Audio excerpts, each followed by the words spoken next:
Thank you, Madam Chair. Much like my previous amendment here today, this amendment is a straightforward defense of taxpayer dollars. My amendment tonight would reinstate the historic Dornan Amendment, also known as the D.C. Hyde Amendment, preventing appropriated funds from being used to pay for abortions in the District of Columbia.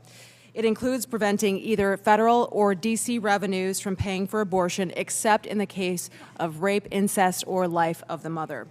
Now, taxpayers overwhelmingly, as we've already discussed today, support pro-life protections on their hard-earned tax dollars.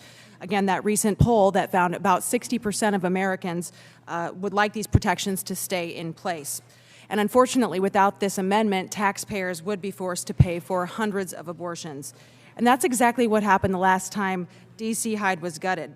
From 2009 to when it was reinstated in 2011, D.C. paid for 300 abortions. And at that time, there was at least a prohibition in place on federal funds.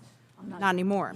And by the way, in Washington, D.C., it is legal to perform an abortion for any reason, even late term. So if this amendment fails and all restrictions on taxpayer funding of D.C. abortions are lifted, the Charlotte Lozier Institute estimates that approximately 1,400 to 1,500 abortions will be funded in D.C. every year.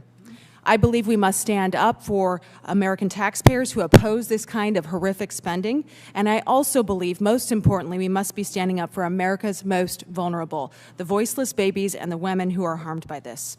Our constituents don't want their money to pay for abortions in Washington, D.C., or anywhere for that matter.